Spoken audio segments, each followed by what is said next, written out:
Winston Churchill is remembered as the man who refused to surrender, the voice that roared through the darkness when Britain stood alone. But there was one moment, quiet, hidden behind closed doors, when even Churchill felt the ground shifting beneath his feet, a moment when he believed Britain might fall, not because of weakness, but because the storm gathering on the horizon looked bigger than even he could hold back.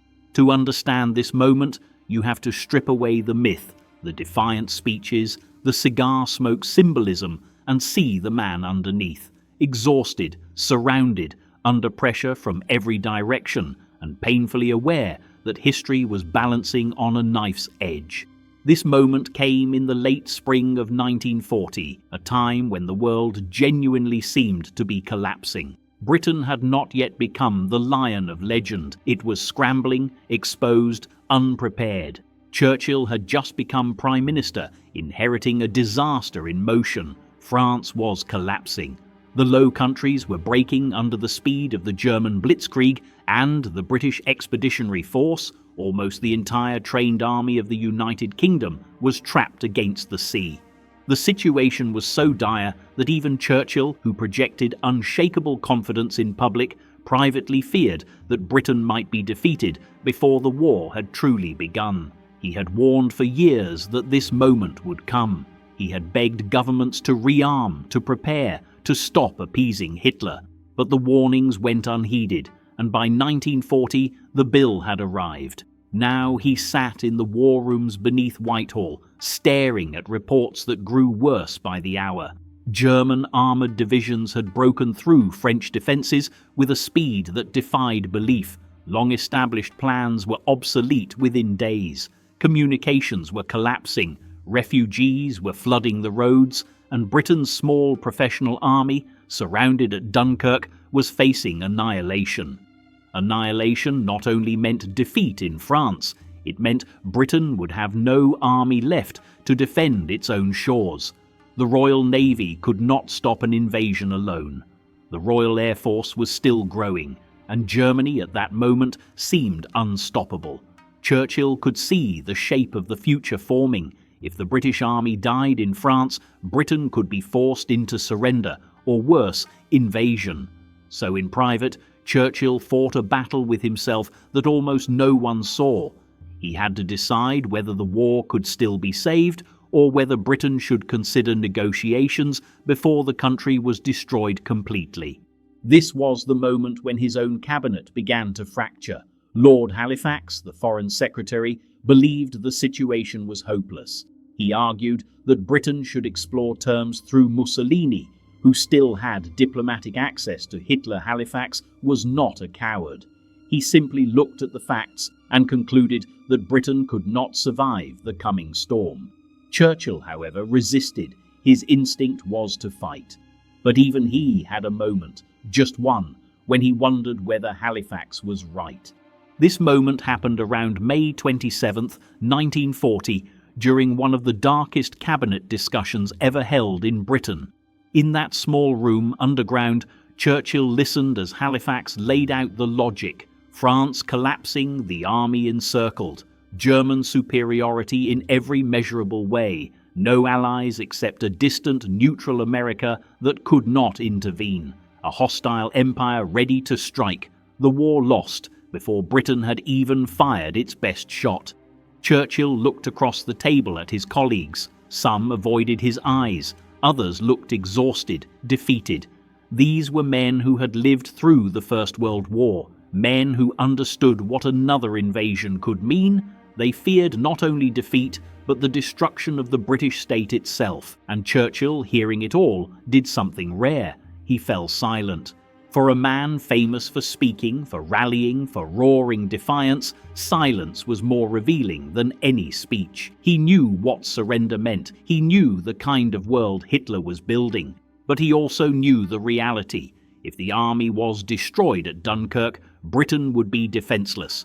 Negotiation, even temporary, could buy time, could save the country, could prevent destruction. This is the moment when Churchill thought Britain might fall. He paced, he smoked, He felt the weight of centuries pressing on his shoulders. He was standing at the point where the entire future of the world depended on a single decision, and he hesitated, not out of fear, but out of responsibility. He had to consider every option, even the ones that tasted like poison. But as the hours passed, he realized something. If Britain negotiated now, it would do so from weakness.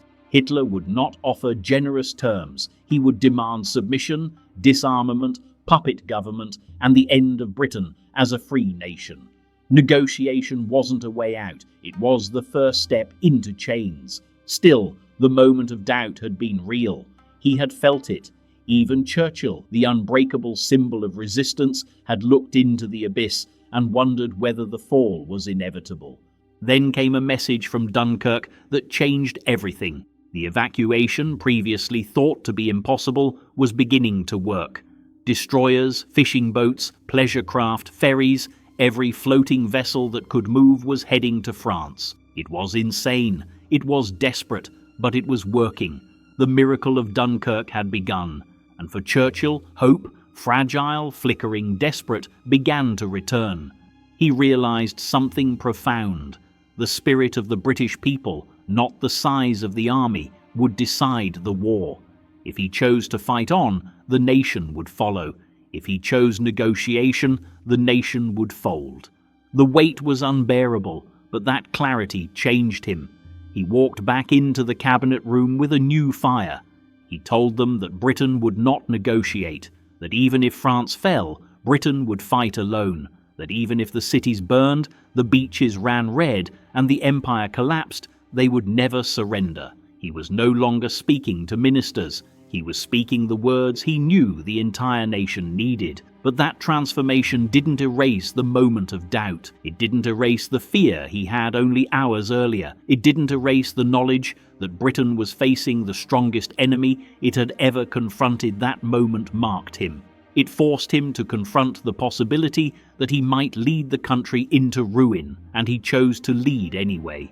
When France finally collapsed in June, the fear came back again. Briefly, quietly. Now Britain truly stood alone. Hitler controlled the continent. The Luftwaffe was preparing the greatest air assault the world had ever seen.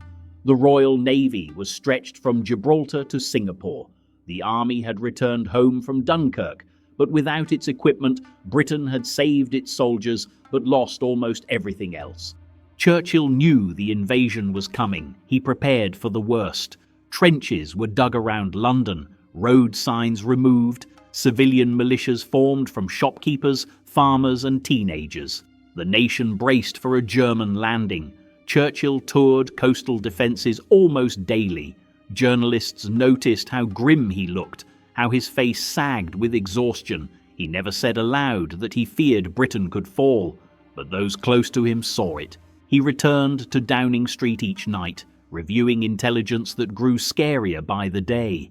German barges were being assembled. Luftwaffe airfields expanded, troops massing along the French coast. U-boats prowling the channel. It was only a matter of time before Britain faced the full force of Hitler's empire. And still, Churchill steeled himself for what might happen. He drafted speeches for invasion, defeat, occupation, and last-ditch resistance. These were not public speeches. These were private documents, written in case Britain fell. They reveal the truth. Churchill was not blind. He saw the danger clearly. He knew Britain might be crushed. He knew the Luftwaffe might break the RAF. He knew German tanks might land on English soil. But he also believed something deeper. Even if Britain fell militarily, the fight would not end.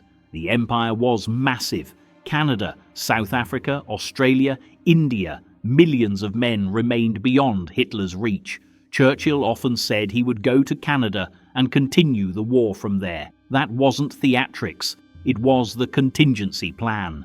If Britain fell, the war would continue. Hitler would never have peace.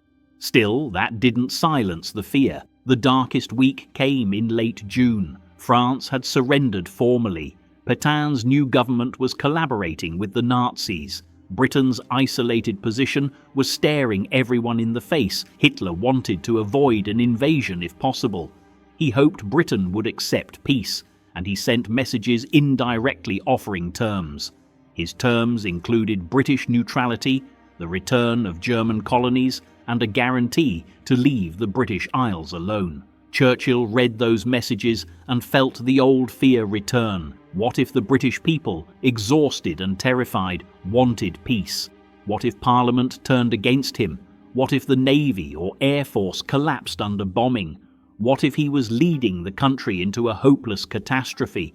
For the second time, he wondered whether the fall of Britain was possible.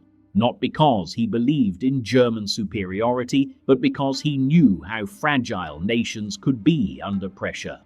He had lived through the fall of Belgium, the fall of Norway, the fall of France. Nations stronger than Britain had collapsed in weeks. Why should Britain be different? But then the Battle of Britain began, and Churchill finally saw something that had been hidden until that moment. The RAF could fight back. Young pilots, many barely out of school, stood up to the Luftwaffe's might radar stations held. Fighter command survived wave after wave. Britain was bloodied, bruised, but not broken. And the moment Churchill saw that Britain could stand alone for real, not just in speeches, his doubt disappeared. The fear never vanished entirely, but it no longer ruled him. He took the nation's greatest vulnerability and turned it into a weapon, defiance. Even if Britain fell, the world would know it had fought to the last breath. Looking back, the moment when Churchill thought Britain might fall is one of the most revealing chapters of his life. It shows that courage is not the absence of fear. It is the decision to act despite it. Churchill doubted. He considered surrender. He saw the darkness coming, but he made a choice that few leaders in history have ever faced with such clarity. The choice to resist when resistance looked suicidal, and history turned on that decision. If he had chosen otherwise, the world today would look nothing like it does. Europe would have been reshaped under tyranny. Democracy might have died on the beaches of Dunkirk. The war might have ended in 1940 with the triumph of the worst regime in modern history. Instead, Britain fought on, and the moment when Churchill thought Britain would fall only made his resolve sharper, because he understood deeply, painfully, that victory was not guaranteed, it had to be earned, and that made every act of resistance, every speech, every air raid shelter, every pilot in the sky, every civilian on the ground, part of a larger truth. Britain survived because it refused to accept the fall, even when its leader feared it might happen.